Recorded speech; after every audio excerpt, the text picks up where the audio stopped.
Suppose you are sitting on a planet somewhere in the Virgo cluster.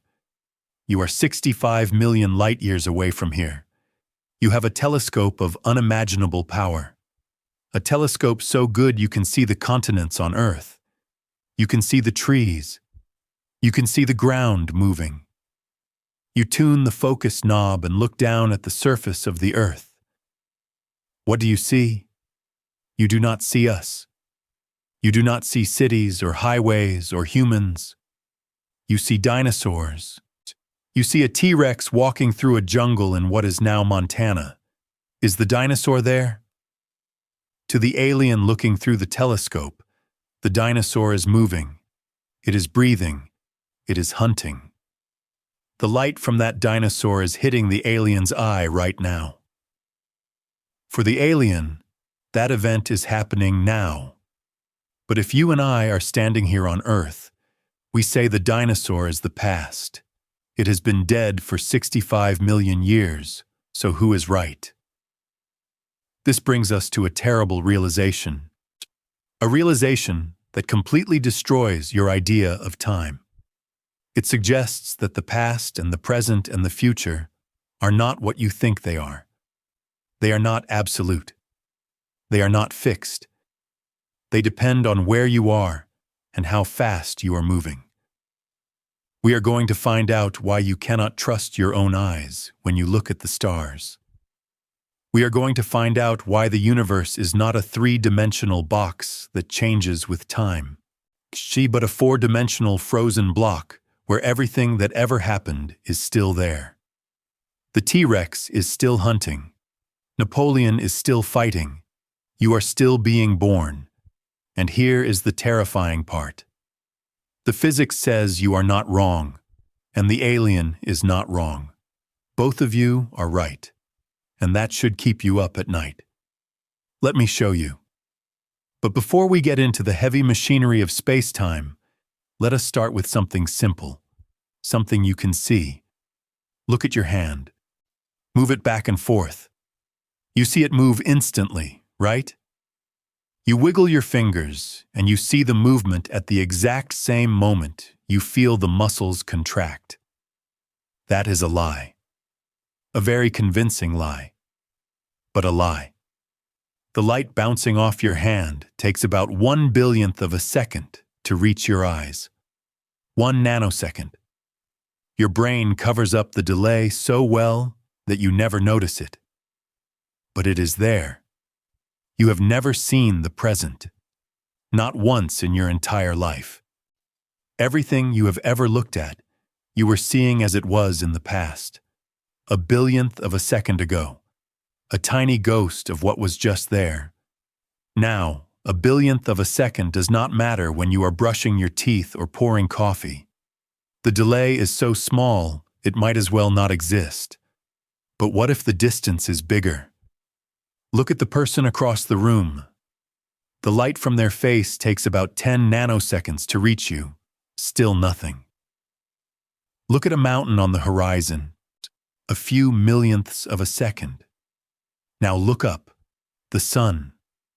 The light hitting your face right now left the sun 8 minutes and 20 seconds ago. That is not 1/1000th of a second. That is 8 minutes. If the sun exploded right now, right this second, you would sit here for 8 minutes feeling warm. The sky would still be blue. The gravity would still hold you in your chair. You would have no idea. And then the lights go out. You are not seeing the universe. You are seeing a memory of the universe. A delayed broadcast. A ghost. And the farther you look, the older the ghost. So when did we figure this out? When did someone first prove that light is not instant? The answer takes us back to 1676 and a man staring at Jupiter. In the 1670s, astronomers across Europe were obsessed with Jupiter's moons, especially one moon called Io. Io orbits Jupiter every 42.5 hours, like clockwork, predictable, precise. Astronomers would watch Io disappear behind Jupiter, an eclipse, and they could predict exactly when it would reappear on the other side, down to the minute. But something was wrong. A Danish astronomer named Ole Rømer noticed a pattern that nobody could explain. Sometimes Io was right on time. Sometimes it was late. Sometimes early, not by a tiny amount, by minutes. And the discrepancy followed a pattern. When Earth was close to Jupiter, on the same side of the Sun, Io was on time.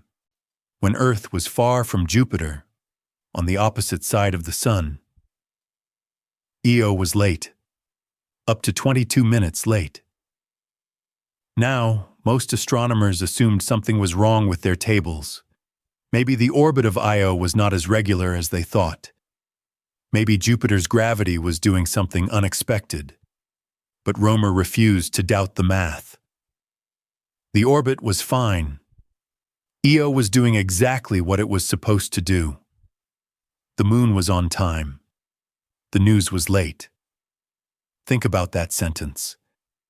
The moon is on time. The news is late. Rømer realized that the delay had nothing to do with Io. It had everything to do with the distance between Earth and Jupiter. When Earth is far from Jupiter, the light carrying the news of Io's reappearance has to travel farther. Across the extra width of Earth's orbit, about 186 million miles, or 300 million kilometers. That extra distance takes extra time, about 22 minutes. And from that simple observation, a moon appearing late, Rømer calculated something extraordinary. Light has a speed, not infinite, not instantaneous, a speed, a number. He estimated about 220,000 kilometers per second. He was off. The instruments of 1676 were not perfect.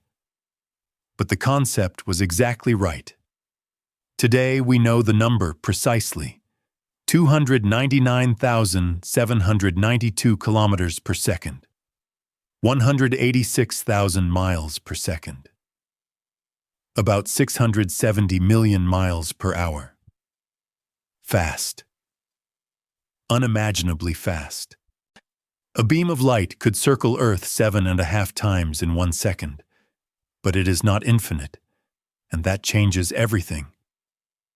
Because if light has a speed, then everything you see is delayed. The farther away, the longer the delay. The stars you see at night, some of that light left before humans existed, before the dinosaurs, before the Earth itself. And remember our alien on the Virgo cluster? 65 million light-years away. The light just arriving there left Earth when T-Rex was still walking through Montana. The alien is not wrong. The alien is seeing real light from a real event. The dinosaur was there when that light left, but we know the dinosaur is gone now, has been for 65 million years. So who is right? The alien seeing the dinosaur? Or you standing here knowing it is dead? That question, who is right, is not a philosophical riddle. It is a physics problem, and it has an answer. An answer that will force us to rethink what now even means. So we know light has a speed. 299,792 kilometers per second. Fast, but finite. And that means everything you see is a ghost from the past. But that is not the strange part. The strange part is what happens when you try to measure that speed while you are moving. Imagine you are standing on a baseball field. A pitcher throws a ball at 90 miles per hour. About 145 kilometers per hour. You are standing still, so you see it coming at 90. Now imagine you are running toward the pitcher at 10 miles per hour. Common sense says the ball is now coming at you at 100 miles per hour. Your speed plus the ball's speed. Simple addition. That works for baseballs. That works for cars. That works for everything you have ever experienced in your life. But it does not work for light. If you measure the speed of a beam of light while standing still, you get 299,792 kilometers per second. Now get on a spaceship and fly toward that beam at half the speed of light. Measure again. You do not get 1.5 times the speed of light. You get the same number, 299,792 kilometers per second. Exactly the same. Turn your spaceship around. Fly away from the light at 90% the speed of light. Measure again, same number. It does not matter how fast you are going. It does not matter which direction. It does not matter if you are the source of the light or the receiver. Everyone, everywhere, always measures the same speed of light. Now wait a minute.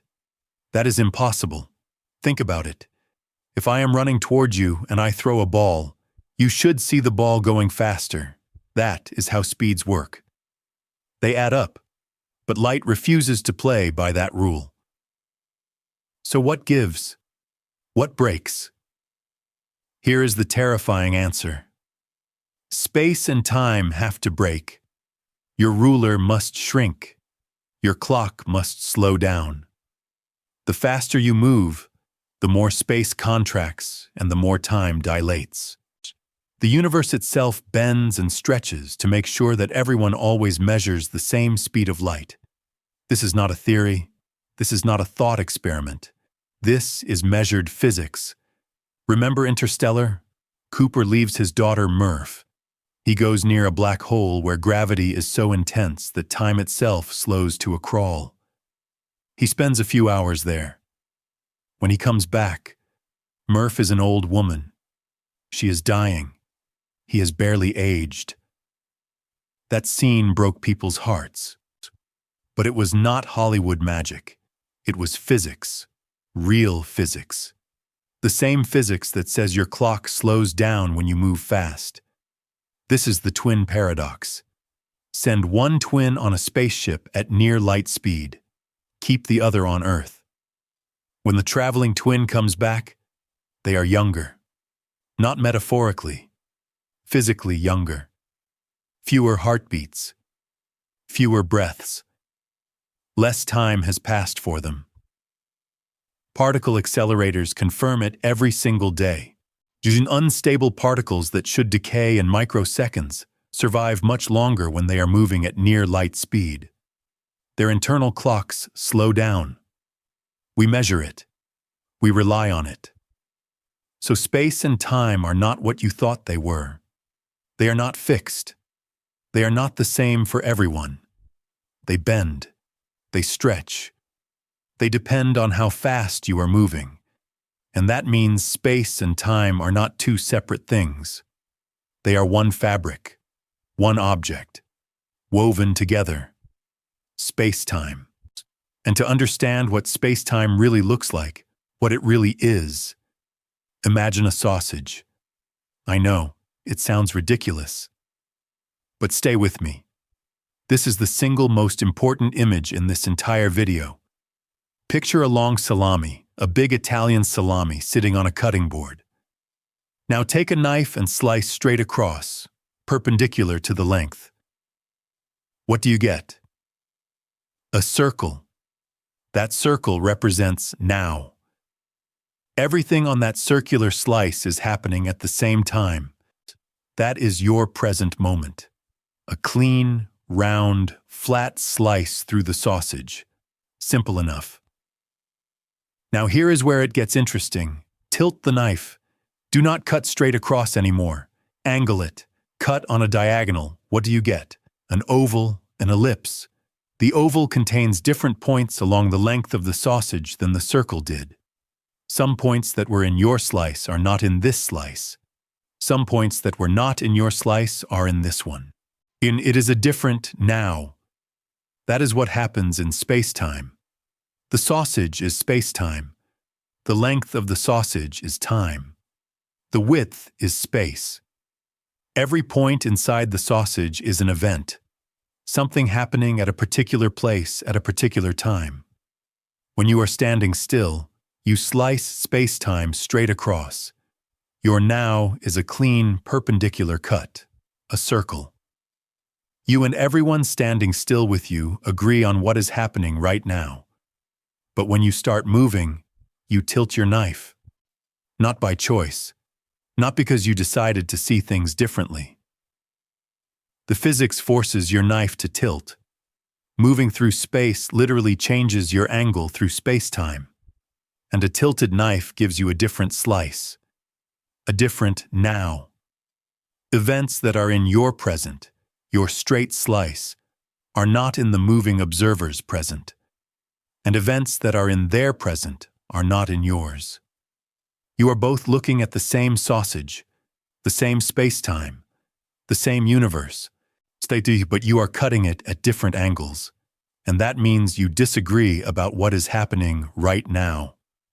Now remember our alien on the Virgo cluster, 65 million light-years away. If that alien is standing still relative to us, its now slice and our now slice are pretty much the same.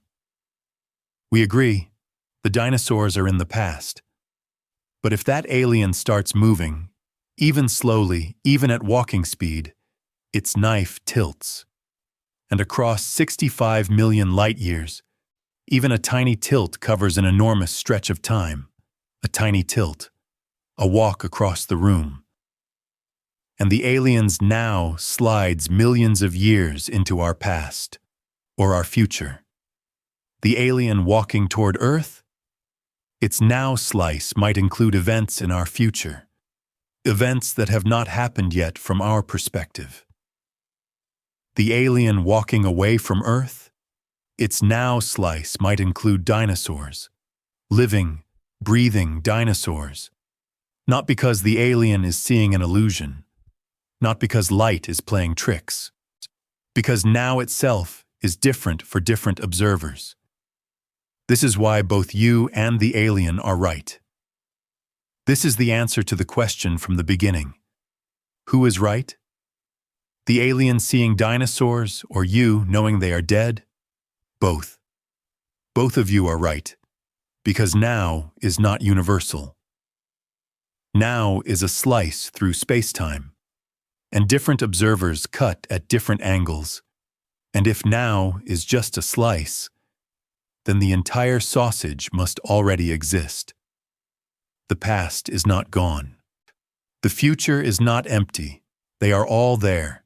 Every slice, every moment, frozen in the geometry of space-time. That is the block universe, and we are just beginning to understand what it means. Let me say that again, because it is important. The block universe means that the past is not gone. The future is not empty. They are all there. Every moment, every event, frozen in the geometry of space-time like insects in amber. The T-Rex is still hunting in Montana, right now. Not in your now, but in a slice of the sausage that is just as real as yours. Napoleon is still standing at Waterloo. Cleopatra is still sailing down the Nile. Your great-grandmother is still a little girl running through a field somewhere. And it goes the other way, too. Your great-great-grandchildren, people who do not exist yet from your perspective, are already living their lives somewhere in the sausage. They are eating breakfast. They are falling in love. They are looking up at the stars and wondering about the same questions you are wondering about right now. All of it, happening, existing, right there in the four-dimensional block. Now, I know what you are thinking. You are thinking, wait, if everything already exists, past, present, future, then what about free will? What about choice? If tomorrow is already sitting there in the sausage, then nothing I do matters. My decisions are already made. And I will be honest with you. That is the right question, and it is a terrifying one. Because the block universe does suggest something deeply uncomfortable. It suggests that the movie is already in the can. The film is already developed. Every frame is already printed. We are just the projector light, moving through the frames one at a time, creating the illusion of motion, the illusion of change, the illusion of choice. You experience your life as a story, a beginning, a middle, and whatever comes next. You feel like you are writing the story as you go. But the physics suggests the book is already written. You are just reading it. Now, before you throw your coffee at the wall, let me say this. Not every physicist agrees on what the block universe means for free will. Some say the block universe is the inevitable conclusion, and free will is the illusion. Others say the block universe describes the structure, but not the experience. The experience of choice, of deciding, and of turning left instead of right, that is still real to the person inside the sausage. It is real to the slice. The debate is far from settled. Some of the greatest minds in physics are still arguing about it. But what is not debated is this. The block exists. The geometry is real. The math is airtight. Whether you have free will or not, you live in a universe where the dinosaurs and your grandchildren coexist in the same structure. And that raises a deeper question. A question about the speed limit itself. Why? Why is there a speed of light at all? Why is it not infinite? Why does the universe bother with a delay? The answer might be the most beautiful thing in all of physics. Think about it. Why does the universe have a speed limit? The simple answer is to protect causality, to make sure the cause always comes before the effect. If you could send a signal faster than light, you could, in principle, send a message to the past. You could tell someone the lottery numbers before the drawing. You could warn yourself about dangers that have not happened yet. You could create paradoxes, logical contradictions that break the structure of reality. The speed of light is nature's way of keeping the universe logically consistent. It is the bouncer at the door of cause and effect. But that is the physicist's answer. Let me give you the poet's answer. Imagine for a moment that the speed of light were infinite. Imagine you could see everything, everywhere, all at once. No delay, no distance, no waiting. Sounds wonderful, right? It would be a nightmare. If light were infinite, there would be no separation between events. The dinosaur and you would exist in the same instant. Not just in the geometry of spacetime, but in your actual perception. Every star that ever exploded, every word ever spoken, every thought ever formed, all happening simultaneously, all arriving at your eyes at the same moment.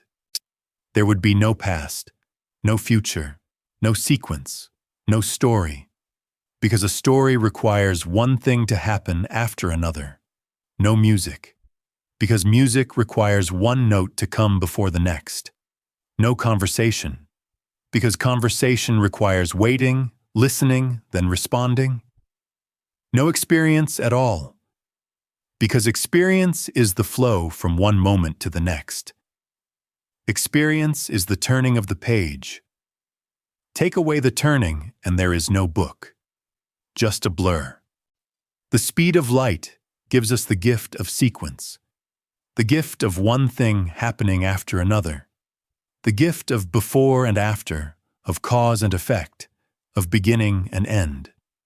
The delay is not a limitation. It is the architecture of experience itself.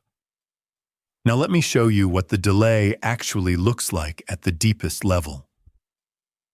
Think about what happens when you see something. What is really going on? An electron in the sun is hot. It jiggles, it vibrates.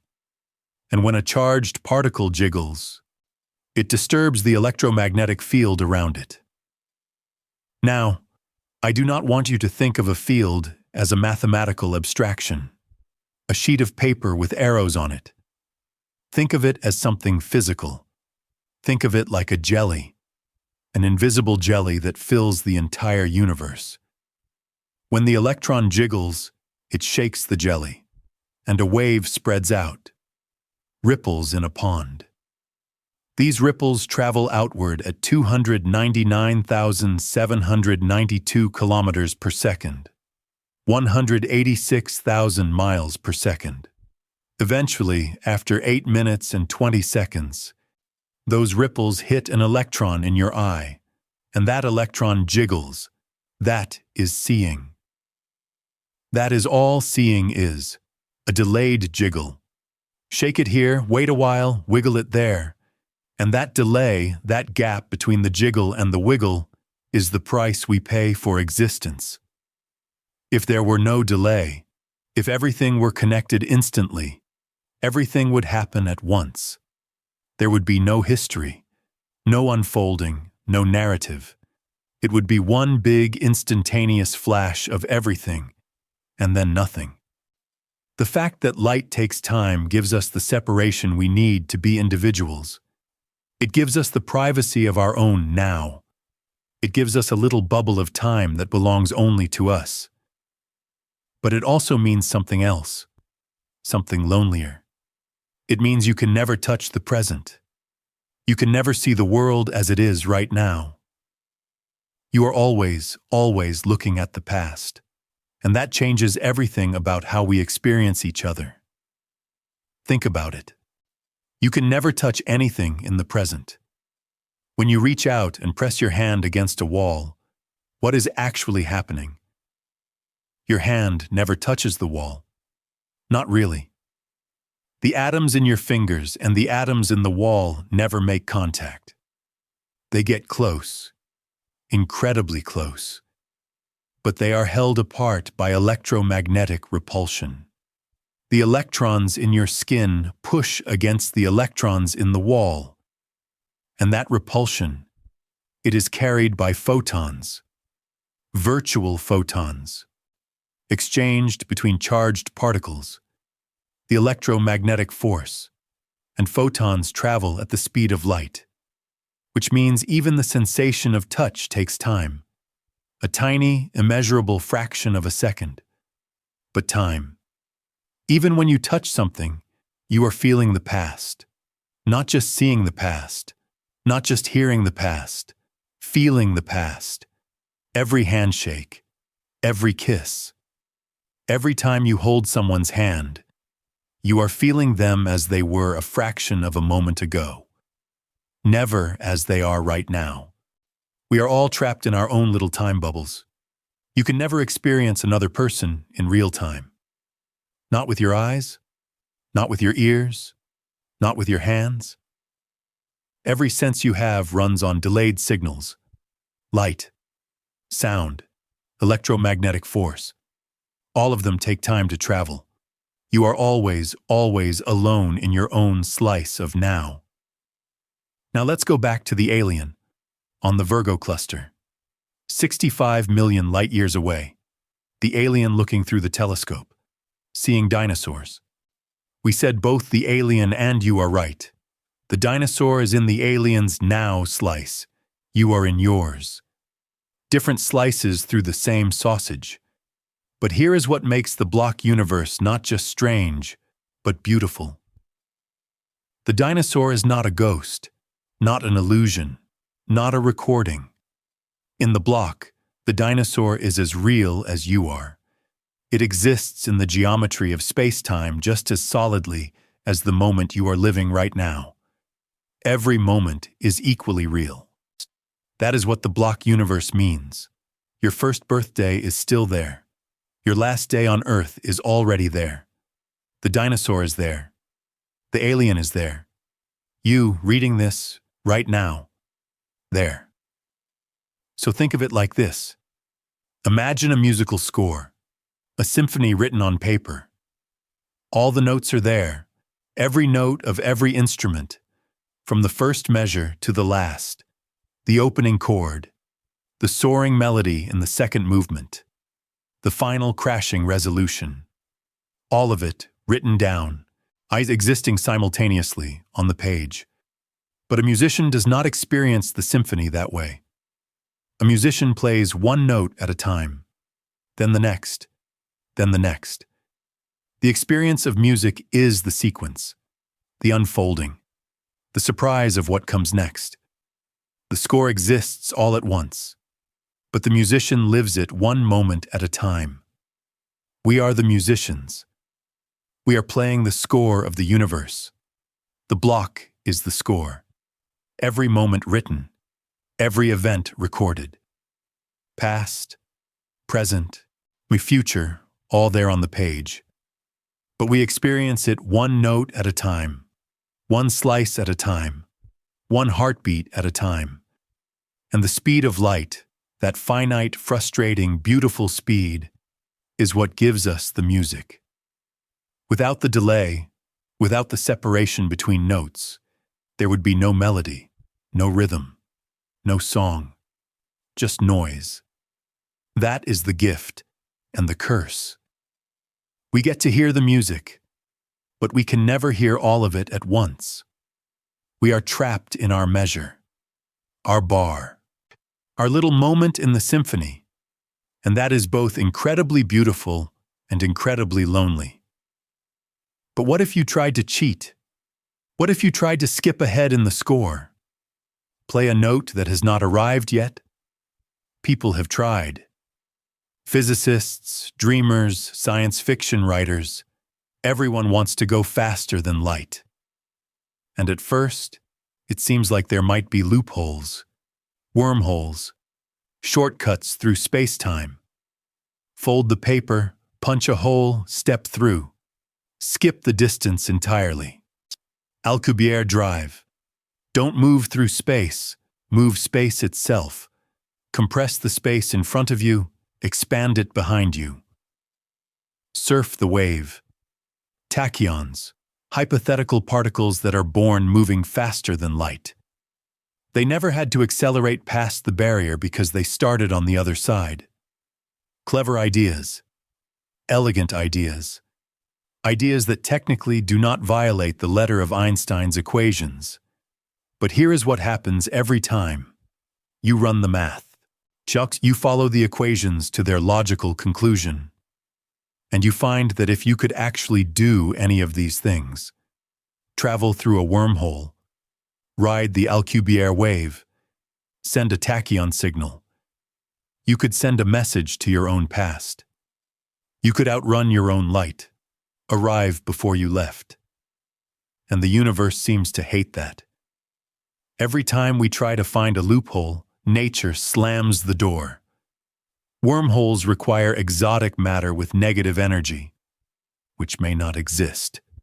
The Alcubierre drive needs more energy than the observable universe contains. Tachyons have never been detected. Every loophole closed. Every shortcut blocked. Every cheat code rejected. The universe is not just enforcing a speed limit. It is protecting causality. Protecting the order of cause and effect. Protecting the music. Because if you could skip ahead in the score, the symphony falls apart. And that brings us to the deepest question of all. If we are trapped in our little slice of now, if we can never escape our moment in the symphony, what does that mean for the people we love? What does it mean for the people we love? It means something that is both heartbreaking and extraordinary. When you look at the person sitting next to you, your partner, your child, your friend, the light from their face takes about a nanosecond to reach your eyes. Less than 1/1000th of a second. That is nothing. That is less than nothing. But it is not zero, which means you have never seen them in the present. Not once. Every glance, every smile, every look of surprise or joy or love on their face, you were seeing it after it happened. 1/1000th of a second after. But after. You are always looking at a ghost. But here is what makes the block universe not terrifying, but precious. That ghost is real. In the block universe, that smile is not gone. That laugh is not lost. That moment when your child looked up at you with wonder in their eyes, it is still there, frozen in the geometry of space-time. As real as the moment you are living right now. Every breakfast you have ever shared. Every conversation that went on too long because neither of you wanted it to end. Every time someone squeezed your hand and said nothing because nothing needed to be said. All of it. Still there. Still real. Still happening in some slice of the sausage. The people you have lost? They are not gone. Not in the block. They are still living their lives in their slice of now. Still laughing. Still breathing. Still looking up at the same stars you are looking at tonight. They are beautiful, beloved ghosts. And so are you. And so am I. And so is everyone who has ever lived or ever will live. We are all ghosts to each other, separated by nanoseconds or by millions of years, but all real, all permanent, all woven into the same fabric of space-time. By that is what Feynman understood. That is what the physics demands. The universe is not a story that is being written. It is a book that is already complete, and every page is as real as the one you are reading now.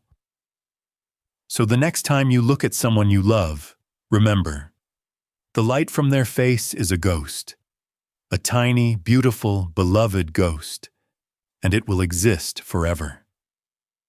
If this changed the way you think about time, hit subscribe. I make videos like this every week, taking the deepest ideas in physics and making them feel real.